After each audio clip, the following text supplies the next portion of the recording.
que son guiados por el Espíritu de Dios, son hijos de Dios, pues no recibisteis un espíritu de esclavos para recaer en el temor, antes bien recibisteis un espíritu de hijos adoptivos que nos hace exclamar: Abba, Padre. El Espíritu mismo se une a nuestro espíritu para dar testimonio de que somos hijos de Dios, y si hijos, también herederos, herederos de Dios y coherederos de Cristo, ya que sufrimos con Él para ser también con Él glorificados. De igual manera el Espíritu viene en ayuda de nuestra flaqueza, pues nosotros no sabemos orar como conviene, mas el Espíritu mismo intercede por nosotros con gemidos inefables, y el que escruta los corazones conoce cuál es la aspiración del Espíritu, y que su intercesión a favor de los santos es según Dios. Palabra de Dios. Señor Jesús, hacemos nuestro acto de fe en tu presencia adorable y amorosísima, aquí en medio de nosotros. Nos hemos reunido, Señor, hoy en torno a ti, el buen pastor, para darte gracias por la manera tan maravillosa como nos has conducido por medio de tu Santo Espíritu a lo largo de nuestra vida. Te damos gracias, oh buen pastor, porque siempre nos has conducido con tu amor, nos has librado de caer bajo el dominio del maligno, nos has alimentado con ese pan de vida de tu cuerpo y de tu sangre, y con ese pan maravilloso de tu palabra. Hoy queremos, Señor, reconocer de una manera especial tu amor, tu providencia, tu pastoreo maravilloso. Hemos venido, Señor, a este retiro para recibir tu luz y tu verdad. Tú tienes el mensaje para nosotros en este día. Te glorificamos por él, Señor. Te damos gracias por esa constante solicitud que tienes por cada uno de nosotros. Pon, Señor, tus palabras en mis labios en este día, que sea tu mensaje el que llegue a todos nosotros.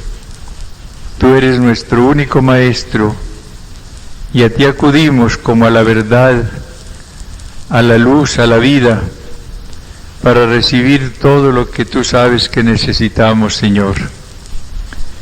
Ponemos también nuestro retiro bajo la protección maternal de Nuestra Señora, para que ella interceda también por nosotros. Dios te salve María, llena eres de gracia, el Señor es contigo, bendita tú eres entre todas las mujeres y bendito es el fruto de tu vientre, Jesús.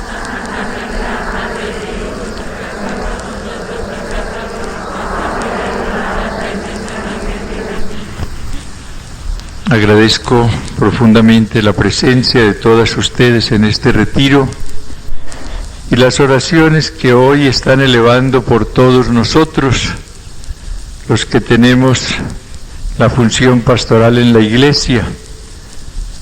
Oraciones que sé que hacen también a lo largo del año y que tanto necesitamos los sacerdotes para cumplir nuestra misión, para buscar únicamente el reino del Señor y no nuestro propio interés, para ser testigos de ese reino de Dios con nuestra vida y con nuestras palabras. Vamos a dedicar este retiro a reflexionar un poco sobre esa acción maravillosa del Espíritu Santo, reflexión que puede servirnos ya como preparación para la fiesta de Pentecostés que ya se aproxima.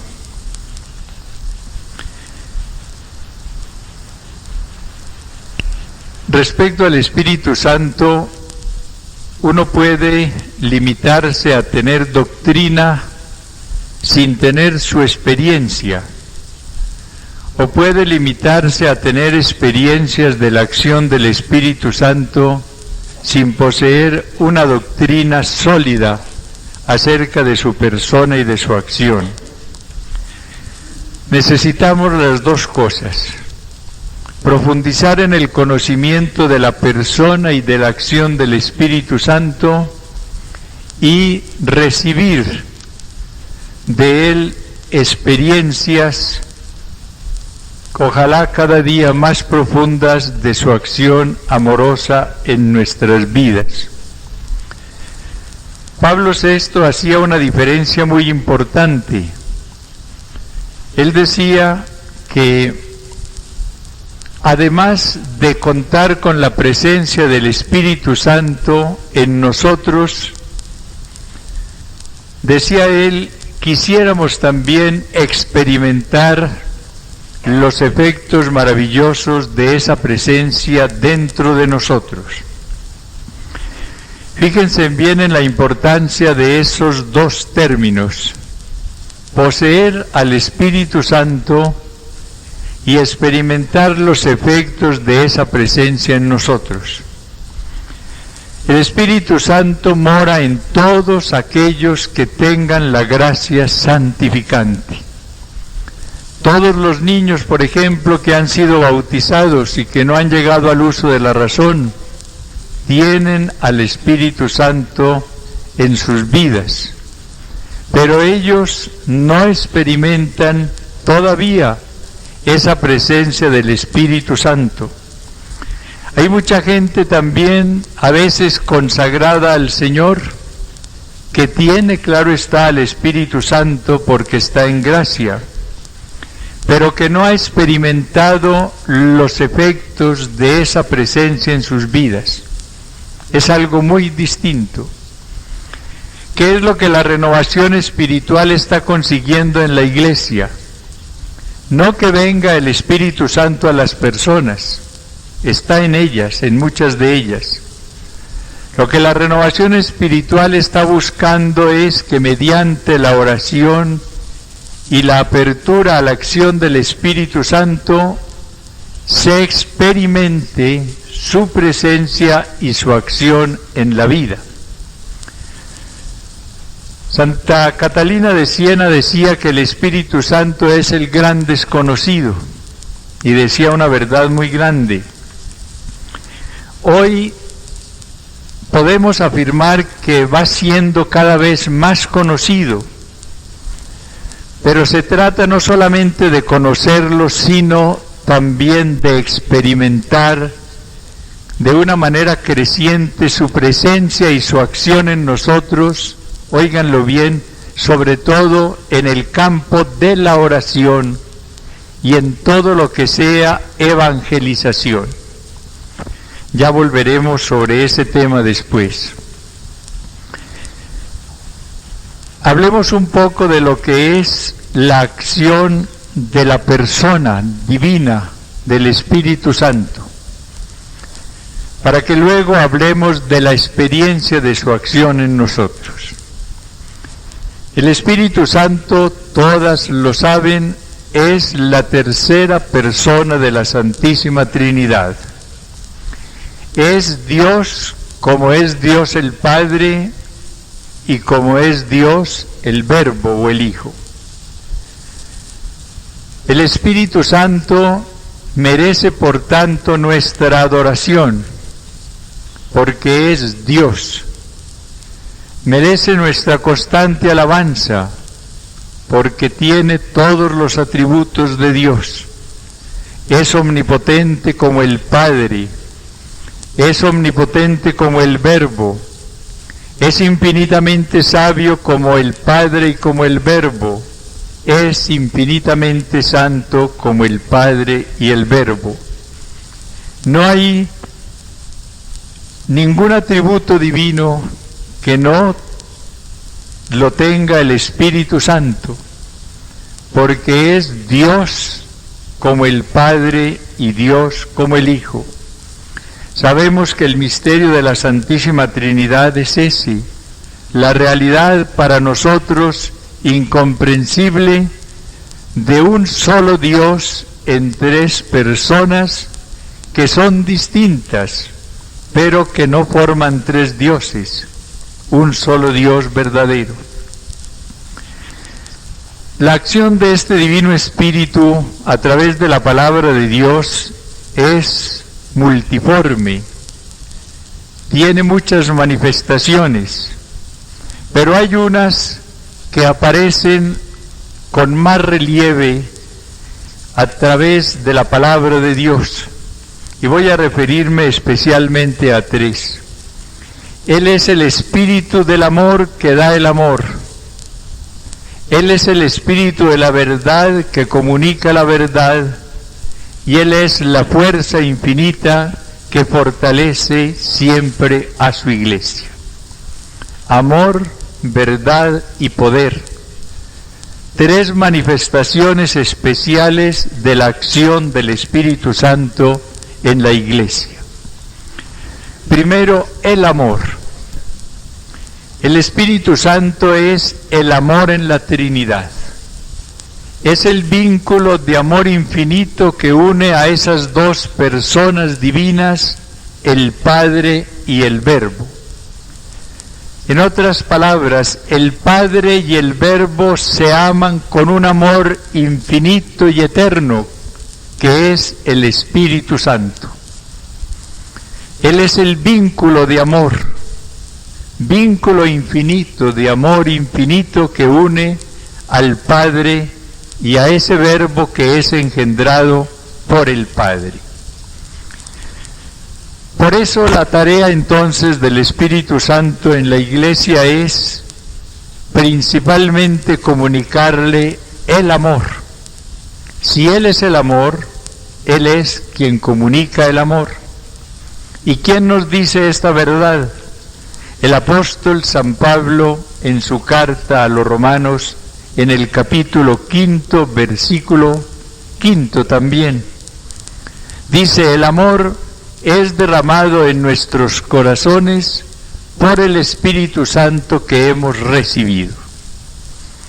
El Espíritu Santo derrama entonces el amor en nosotros. Y ahí viene el campo maravilloso para nuestra relación con Él. ¿Cuál es la mayor necesidad de cada uno de nosotros?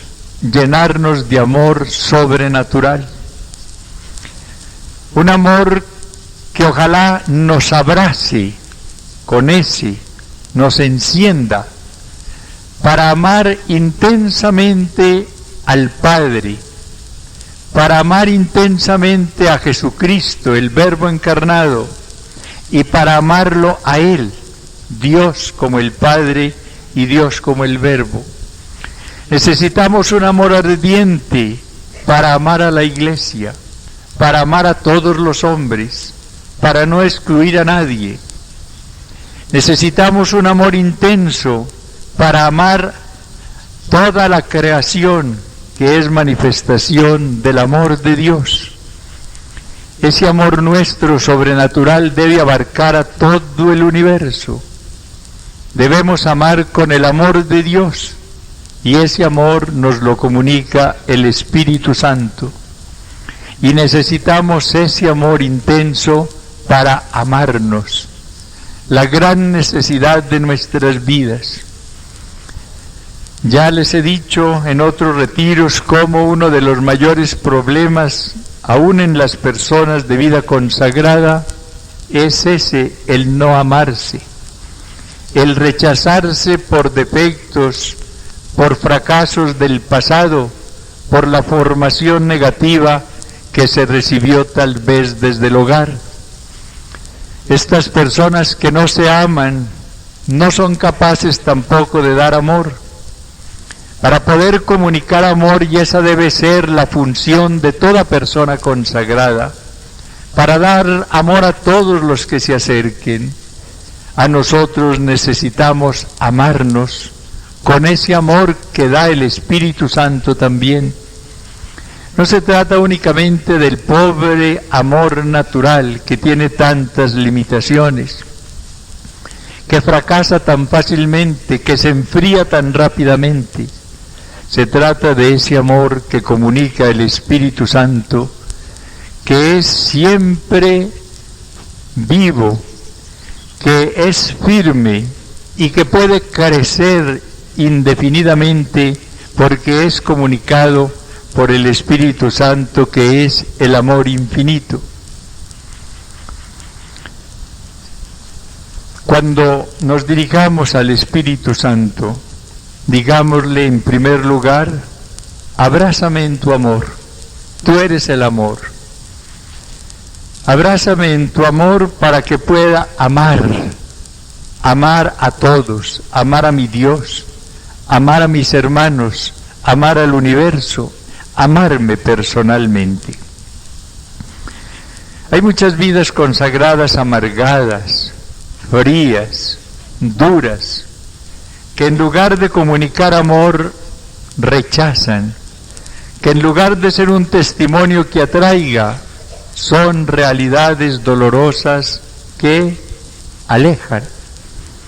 La única solución para este problema que existe desafortunadamente es la apertura al Espíritu Santo, Espíritu de amor, para que Él vaya cambiando, como dice el profeta Ezequiel, nuestro corazón de piedra por el corazón de carne.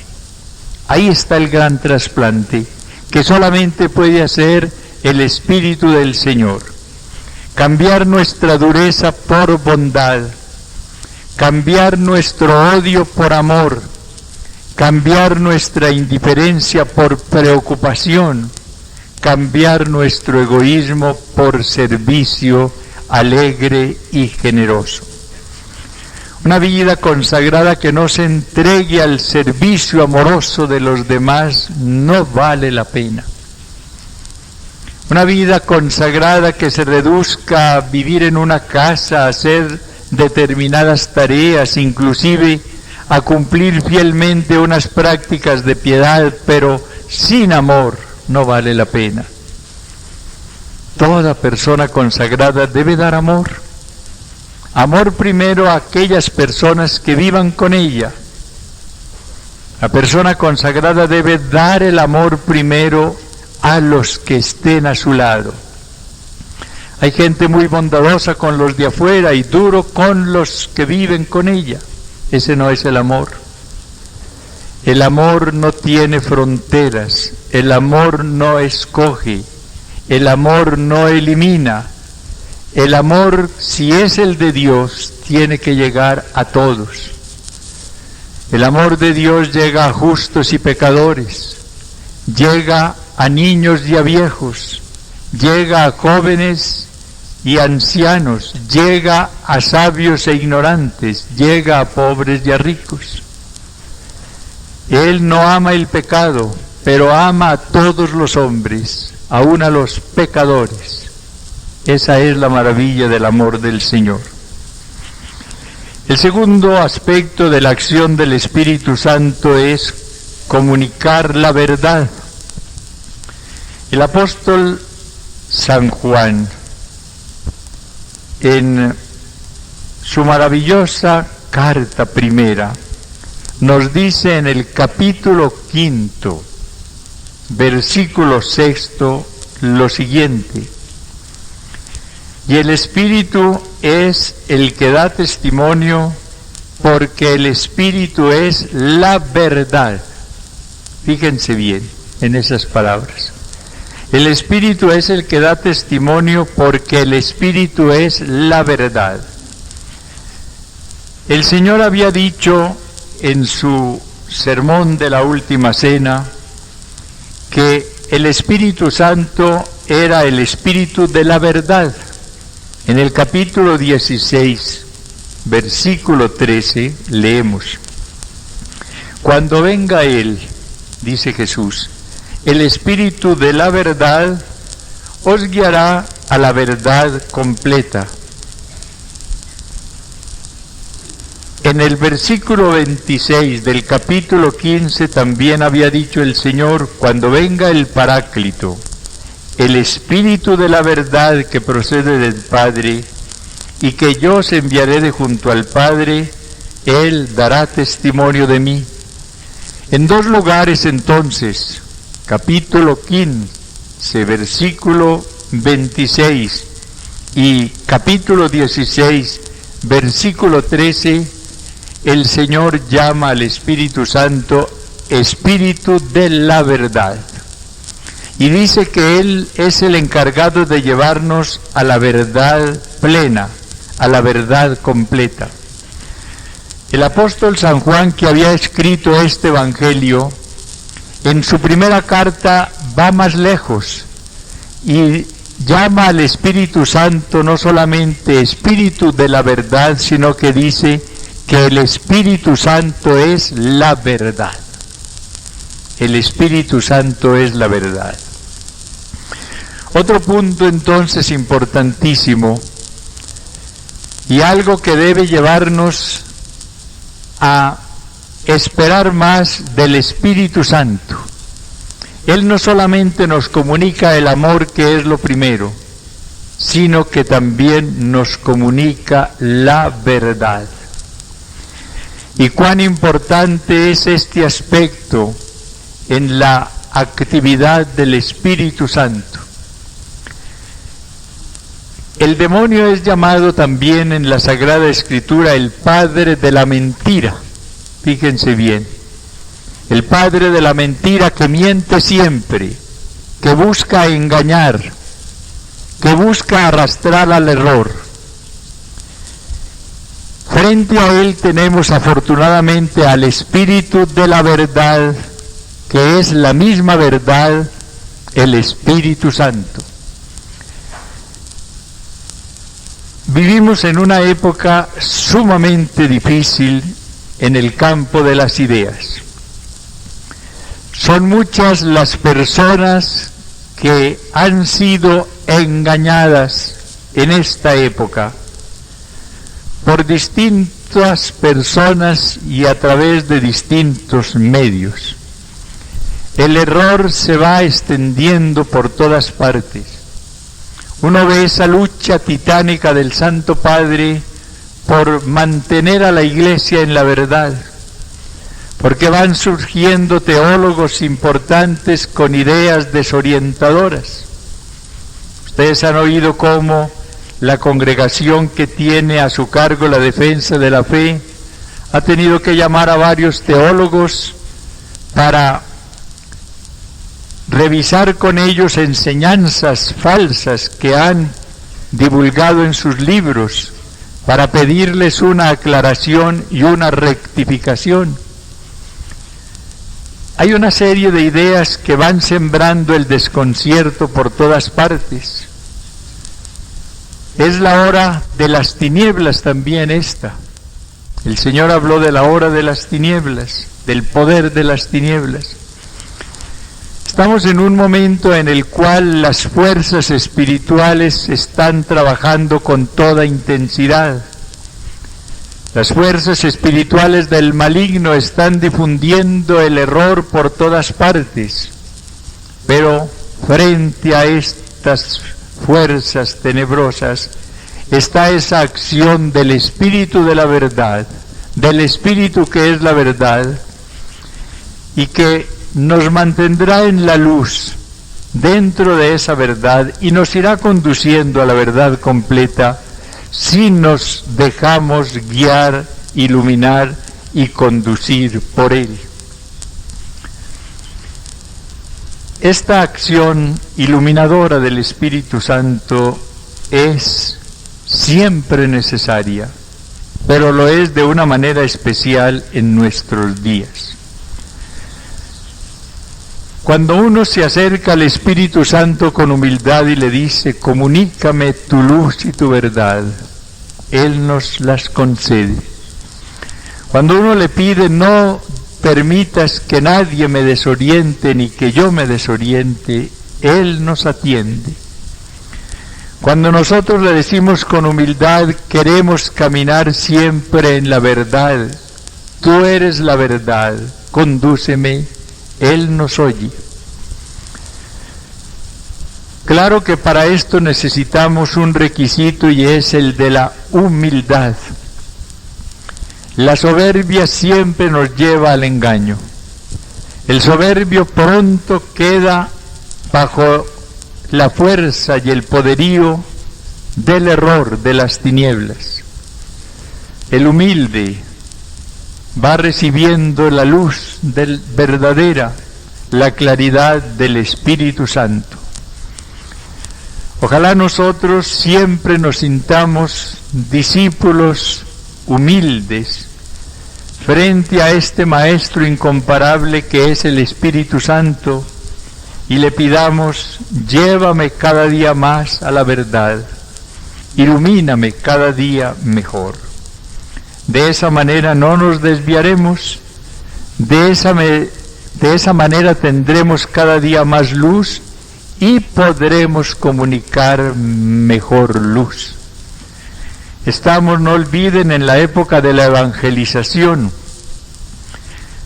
La Iglesia se ha impuesto una tarea especial en esta época, siempre la ha tenido, pero ahora con más intensidad quiere realizarla, evangelizar, llevar la buena nueva de la salvación, comunicar el mensaje de Jesús al mundo, pero para no correr el peligro de tergiversar ese mensaje, para no mezclar verdades con mentiras, para no mezclar conceptos auténticamente evangélicos con conceptos carnales y mundanos, necesitamos la asistencia y la acción del Espíritu Santo en nosotros. El tercer aspecto es el del poder. Cuando el Señor habló antes de la ascensión del Espíritu Santo, se refirió especialmente a este aspecto. El Espíritu Santo es el que comunica el poder. En los Hechos de los Apóstoles, en el capítulo 1, versículo 6 y siguientes, leemos esto.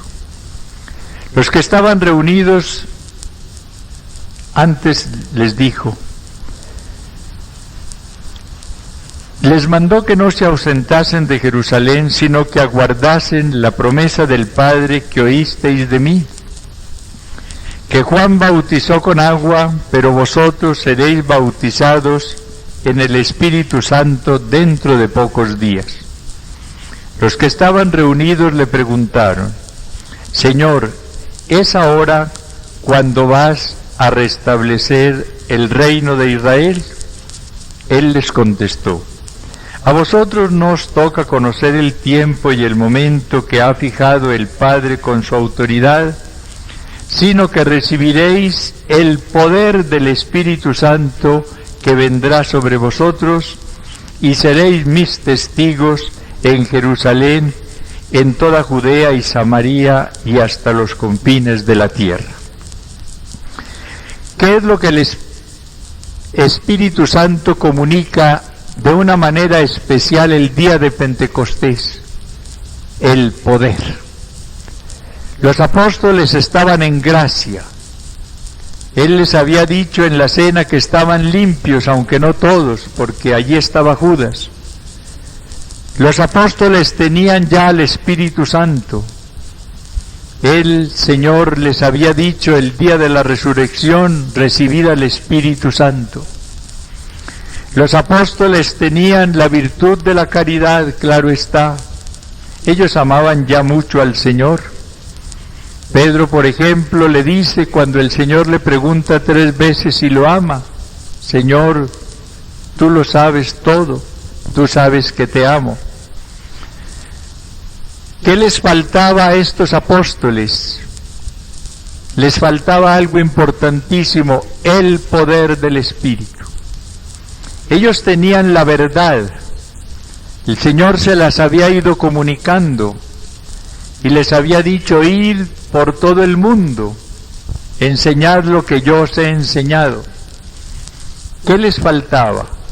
La fuerza del Espíritu Santo para poder guardar su fidelidad a Cristo, para poder ser sus testigos y para llevar la evangelización a todo el mundo sin miedo y con un poder especial, acompañada a esa enseñanza de señales, de milagros, como lo vemos después a lo largo de los hechos de los apóstoles.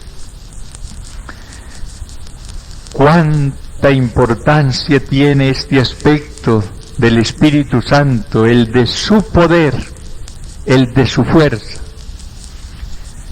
Nosotros tropezamos con lamentable frecuencia, a pesar de nuestros grandes deseos y de nuestros firmes propósitos, con nuestra debilidad.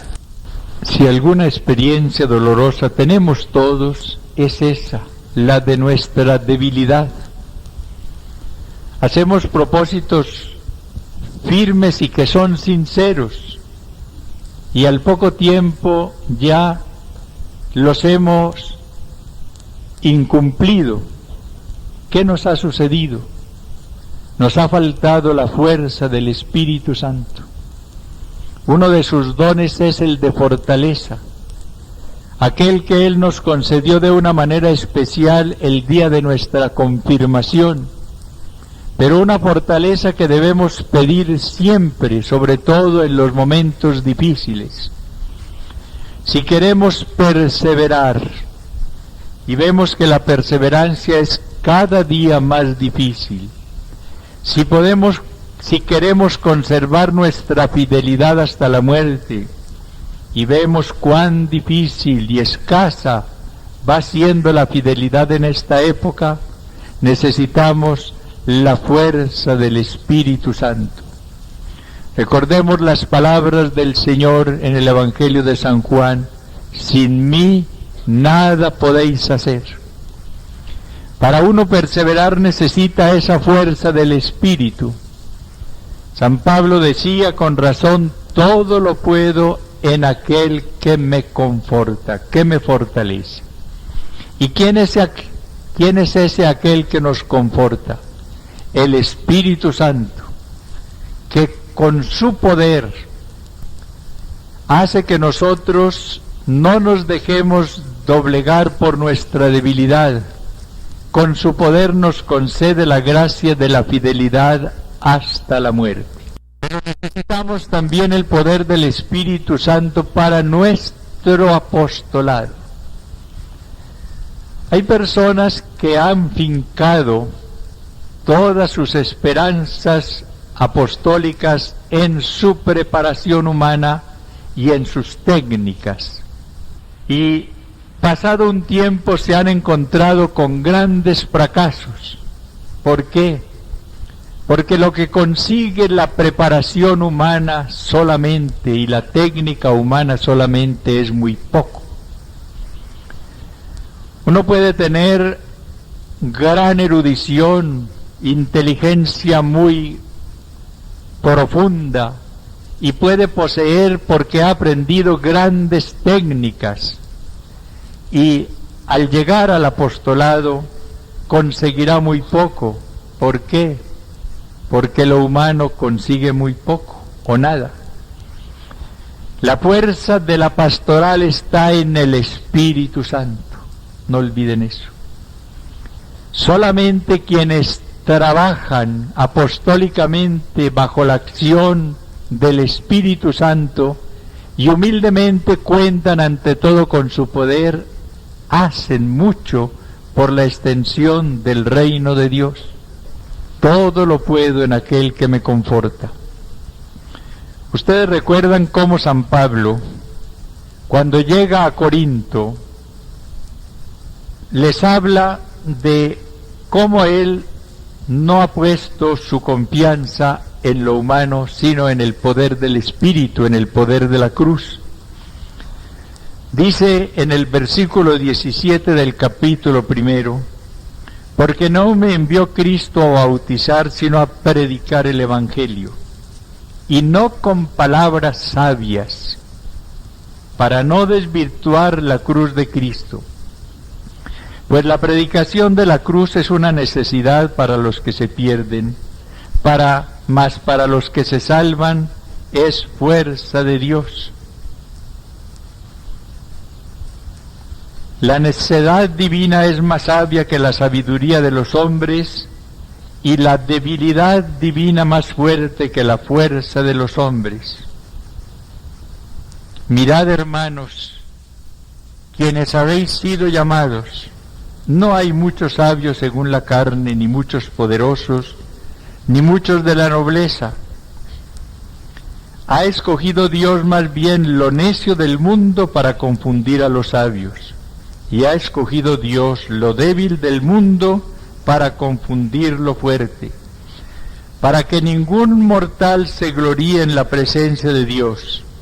De Él os viene que estéis en Cristo Jesús, al cual hizo Dios para vosotros sabiduría, justicia, santificación y redención.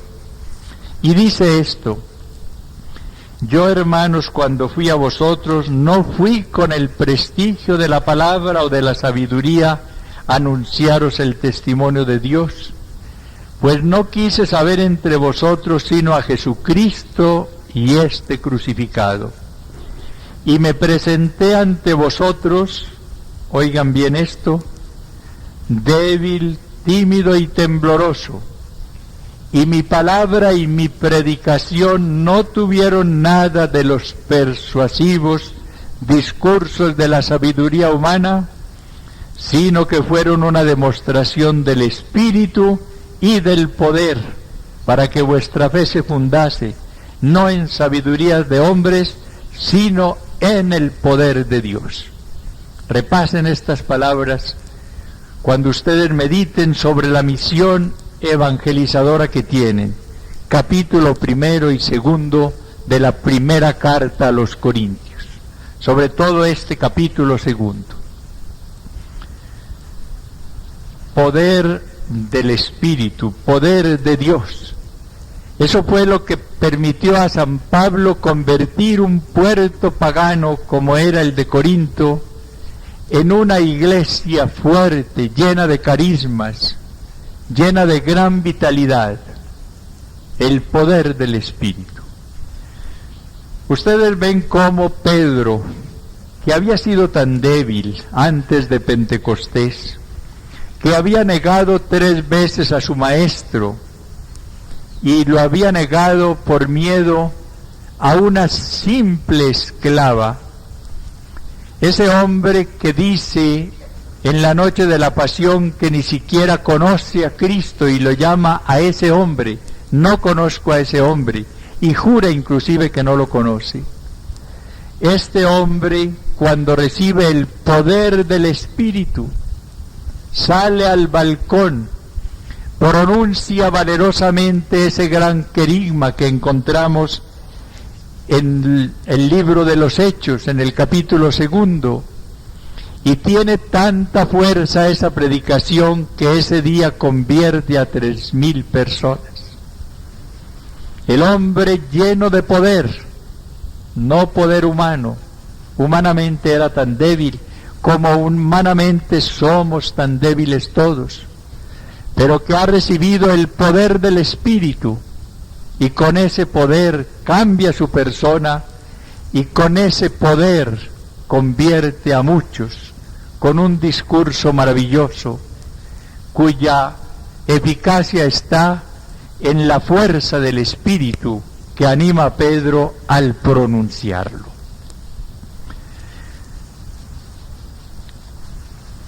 Hoy muchos se equivocan creyendo que la eficacia de la evangelización va a estar en la gran preparación universitaria de las personas. Yo no soy enemigo de la universidad, yo me doctoré también en una universidad en Montreal, y yo mando a sacerdotes a que se preparen también, pero soy un convencido de que no está allí el secreto para el apostolado, que si esa persona no está llena del Espíritu Santo, por más títulos que tenga, nada conseguirá. Y en cambio una persona sencilla, que no haya hecho grandes estudios, pero que esté llena del poder del Espíritu, hará maravillas, hará maravillas. Uno ve cómo encuentra a veces campesinos que han hecho pocos estudios, pero que dicen unas verdades maravillosas, obreros poco instruidos, que impactan cuando hablan. ¿Por qué? Porque tienen el poder del Espíritu. Claro que si esas personas van adquiriendo cada día mejor ilustración, maravilloso. Lo más importante es que estén llenas del poder del Espíritu. Y claro, que tengan conocimientos para no ir a decir bobadas, ni ir a decir errores. La ciencia se necesita, hay que estudiar, hay que prepararse, pero ante todo llenarse del poder del Espíritu. Ante todo llenarse del poder del Espíritu. Para que esa palabra cuando se pronuncie tenga fuerza, llegue, impacte, verdaderamente haga cambiar, no por la acción humana, sino bajo la acción de ese Espíritu que está en el profeta, en el evangelizador, en el verdadero misionero, en la persona llena del Espíritu Santo, que va a ser canal a través del cual pase esa verdad, esa acción del Divino Espíritu. Es el aspecto doctrinal al cual quería referirme hoy primero. 3 puntos. El Espíritu Santo, Dios como el Padre y el Verbo da el amor. El Espíritu Santo, que es la verdad, comunica la verdad. Y el Espíritu Santo nos da su fortaleza, la que necesitamos personalmente para sostenernos fieles a las promesas y compromisos del bautismo y para tener un ministerio eficaz para la extensión del reino de Dios. Pero viene a un segundo punto al cual me tendré que referir brevemente porque no hay tiempo, y es la experiencia de la acción del Espíritu Santo en nosotros. Y yo quiero limitarme a un punto, la experiencia del Espíritu Santo en la oración.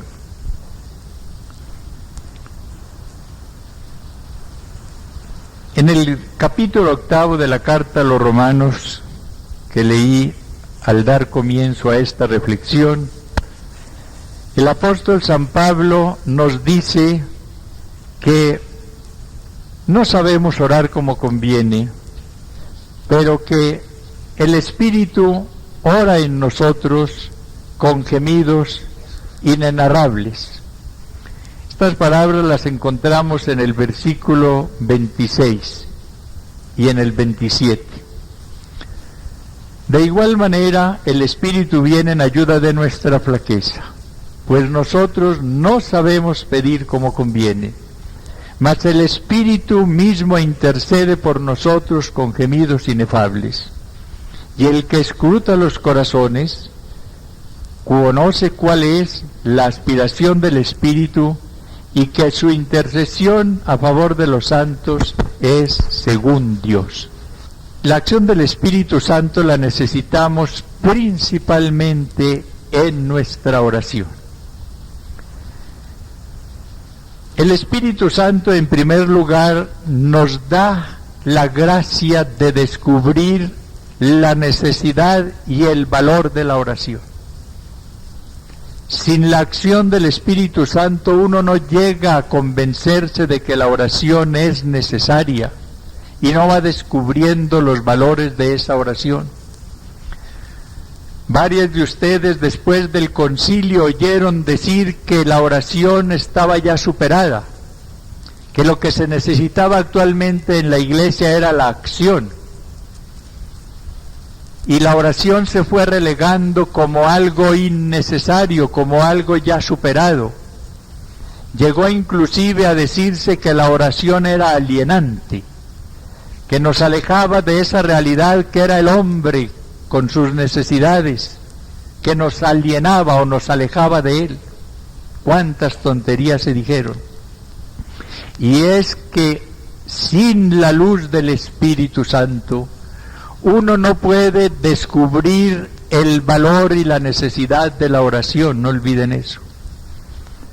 Segundo, sin la acción del Espíritu Santo uno no tiene gusto por la oración, porque son cosas distintas. Uno puede intelectualmente decir, sí, estoy convencido de que la oración es muy importante, pero yo no siento ningún gusto para orar. Yo voy a la iglesia o a la capilla y no veo sino el reloj, y no espero sino el momento de que termine la hora señalada para irme. Un disgusto por la oración. El Espíritu Santo da gusto por la oración. ¿Y cómo nos da gusto por la oración? Muy sencillo, dándonos allí experiencias no sensibles, sino en el campo de la conciencia, del amor de Dios. Cuando se habla de experiencia de Dios, óiganlo bien, hay que hablar de algo que se experimenta o se vive en la conciencia, no en la parte sensible únicamente. Claro que si una experiencia es intensa en la conciencia, va a repercutir también sensiblemente. Ese fue el caso de Pentecostés. Los apóstoles recibieron en su conciencia, en su espíritu, una invasión, llamémosla así, del Espíritu Santo. Quedaron, dicen los Hechos, todos llenos del Espíritu Santo. Y esa invasión en el Espíritu fue tan intensa que repercutió en la parte sensible. Y tenían tanta alegría exterior sensible que daban la apariencia de estar borrachos. Y lo primero que tiene que hacer San Pedro es decirle a esa gente, miren, no están borrachos. Si está todavía empezando el día, ¿cómo van a estar borrachos? Claro que era esa época. Ahora los borrachitos sí amanecen muchos. Él estaba defendiendo a los apóstoles de una falsa interpretación de su alegría tan grande. Estaban cantando las maravillas de Dios, glorificándolo en lenguas. ¿Por qué? Porque era tal la plenitud interior que repercutía en la parte sensible, pero la efusión no había estado limitada a los sentidos, ni mucho menos. Era su persona, era su espíritu ante todo, el que había recibido la efusión plena del Espíritu Santo. Nosotros tenemos que pedir esas experiencias de Dios, no olviden eso.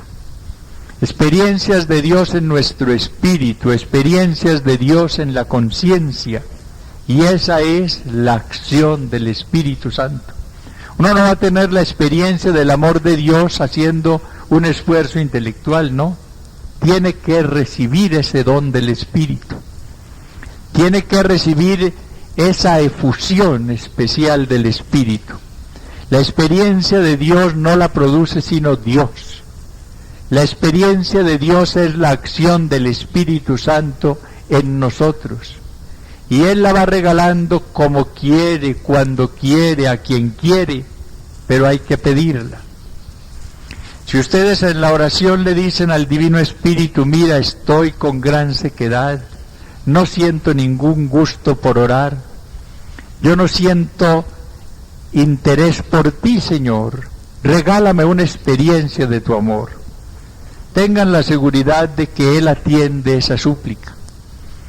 No la atenderá tal vez inmediatamente, exigirá que haya más generosidad en la persona, por ejemplo, que perdone una ofensa, que sea más fiel al cumplimiento en el cumplimiento de sus deberes, que tenga más generosidad y menos egoísmo.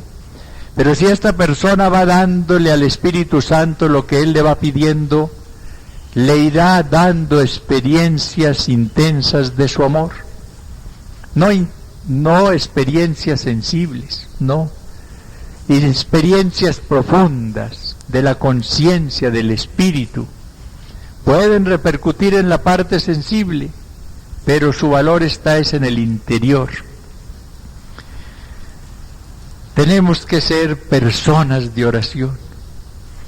Y para eso necesitamos aquello que dice el profeta Zacarías, o el Señor por medio de este profeta: derramaré sobre vosotros un espíritu de gracia y de oración. Esa es la dádiva maravillosa que nos hace el Señor, ungirnos con un espíritu de oración. Y cuando recibimos esa gracia, nosotros anhelamos los ratos de oración. Y no estaremos buscando excusas para evadir la oración. Al contrario, estaremos buscando más oportunidades para estar a solas con el Señor.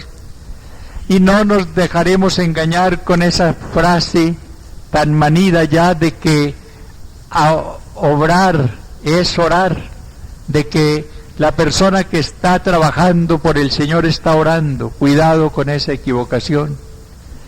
Para que esa persona ore cuando trabaje, necesita tener ratos de intensa oración, ratos muy fuertes de encuentro personal con el Señor. Y esa debe ser ante todo nuestra preocupación. Nosotros tenemos que ser contemplativos todos, dedicados también a la acción, porque estamos con una misión muy grande. Pero ante todo tenemos que contemplar lo que vamos a comunicar después a los demás.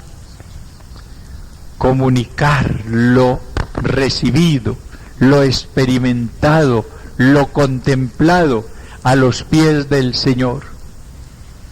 Antes de ser Martas en un apostolado activo, tenemos que ser Marías, personas que a los pies del Señor escuchen su palabra, como nos dice San Lucas en el versículo 38 del capítulo 10. Sentada a los pies del Señor, escuchaba su palabra. Ahí, esa debe ser nuestra primera actitud, sentarnos en ratos de oración a los pies del Maestro, del Señor, para escuchar su palabra y poder después llevarla, como Marta, a los hermanos. Pero no ir a dar conferencias sobre algo que aprendimos en la universidad o en tales estudios, no. Escuchar al Señor primero y luego llevar su mensaje a los demás con la preparación intelectual, ojalá muy grande, que tengamos, pero no limitándonos a la sola preparación intelectual. Qué bueno que nosotros, después, y con esto termino, de tener experiencias muy grandes del amor de Dios en la oración, pudiésemos ser profetas del amor de Dios. Porque profeta del amor de Dios es aquel que ha vivido la experiencia del amor de Dios. Profeta del amor de Dios es aquel que ha recibido intensamente el fuego de su amor, que está encendido en esa llama divina y enciende después a los demás. Algo maravilloso es lo que el Espíritu Santo quiere hacer en nosotros. Vamos en un ratico de silencio a reflexionar sobre lo que es actualmente el Espíritu Santo para nosotros. La importancia que le hemos dado a la acción del Espíritu Santo en nuestras vidas en el campo del amor, de la verdad y del poder. Y segundo, a preguntarnos, ¿tengo experiencias del amor de Dios, fruto del Espíritu Santo en mi vida o no? Y si no las tengo, ¿por qué será? Quizás porque no las he pedido o porque me ha faltado generosidad al dejarme guiar y conducir por este espíritu de santidad.